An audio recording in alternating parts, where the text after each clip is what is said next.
बंगाल की जनता ने एक बार नहीं तीन बार ममता दीदी को सत्ता का ताज पहनाया, इस उम्मीद से कि दीदी मां माटी मानुष वाले कमिटमेंट के साथ काम करेंगे।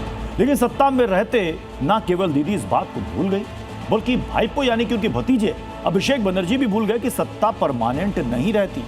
इसका खामियाजा आज अभिषेक बनर्जी को भुगतना पड़ा। उन्हें पब्लिक के गुस्से का सामना करना पड़ा, उन पर अंडे फेंके गए, उन्हें लात घूंसे मारे गए। बड़ी मुश्किल से अभिषेक हेलमेट पहनकर किसी तरह जान बचाकर भागे, लेकिन टीएमसी हमले के पीछे बीजेपी का हाथ बता रही है।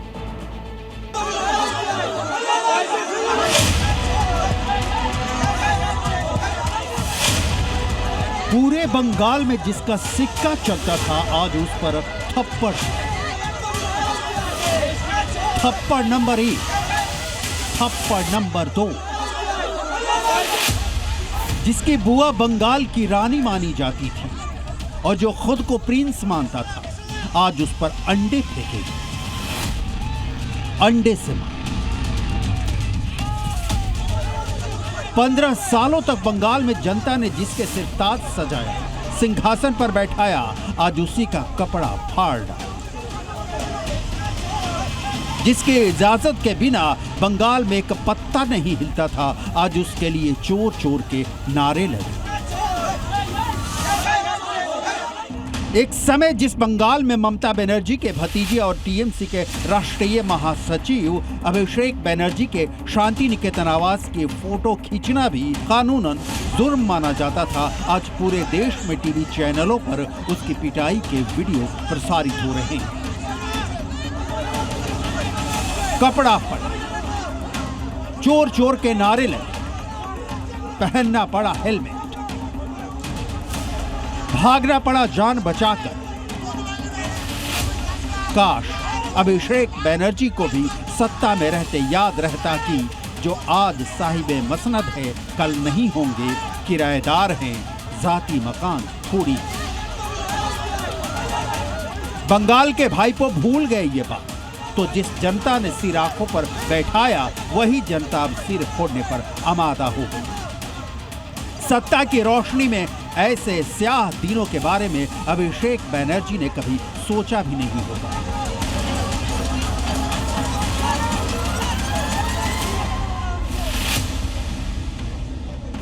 सोनारपुर के चुनाव के बाद हिंसा में मारे गए टीएमसी कार्यकर्ता के परिवार के प्रति सहानुभूति की लहर बटोरने पहुंचे थे अभिषेक बनर्जी, लेकिन गांव वालों का गुस्सा इस कदर फूटा कि अपनी ही जान पर बनाई।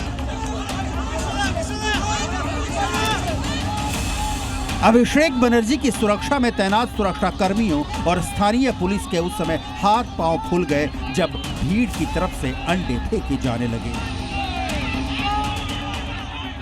लात घूंसे चलने लगे।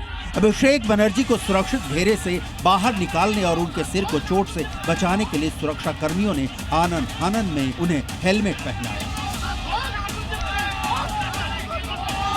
जिस नेता का बंगाल के प्रशासनिक और पुलिस महकमे पर कभी एक छत्र राज हुआ करता था, उसे खुद को बचाने के लिए सुरक्षा घेरे में हेलमेट पहनकर भागना पड़ा। हालात इतने बदतर हो गए कि गांव में सीआरपीएफ उतारनी पड़ी। ये जनाक्रोश था जो अचानक फूट पड़ा। टीएमसी के दौर की मुसीबतों का प्रतिकार शायद गांव वालों को अभिषेक बनर्जी की बेइज्जती करने में दिखा। जो सिक्योरिटी के लोग भी है, जो 2 लोग मेरे साथ तैनात है, तो वो लोग भी अगर अपने ऊपर सुपीरियर्स को बता रहे फिर भी कोई फोर्स नहीं आ रहा है, तो ये साफ है कि ऊपर से चाहता है कि ये जो पूरा घटना घटा ये चलता रहे, और इसको बंद करने का कोई प्रयास राज्य सरकार की तरफ से है ही नहीं।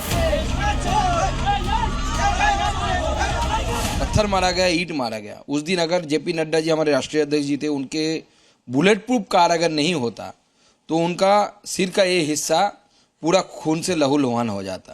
तो इस तरीके की भयंकर घटनाएं उस समय घटी है। लेकिन फिर भी जनता से अपील है कि कुत्ते अगर हमें काटे, हम तो काटते नहीं ना, तो इसलिए शांति बनाए रखें। हिंसा किसी भी रूप में स्वीकार नहीं। कानून हाथ में लेने की किसी को इजाजत नहीं, लेकिन जो कानून बनाने वाले हैं वो सत्ता में रहते जब ये भूल जाते हैं, पब्लिक सड़क पर आ जाती है। सोनारपुर में बरसों का जमा गुस्सा आज फूट पड़ा। अभिषेक बनर्जी के कपड़े फाड़े, थप्पड़ मारे, अंडे फेंके। Bureau report, C media.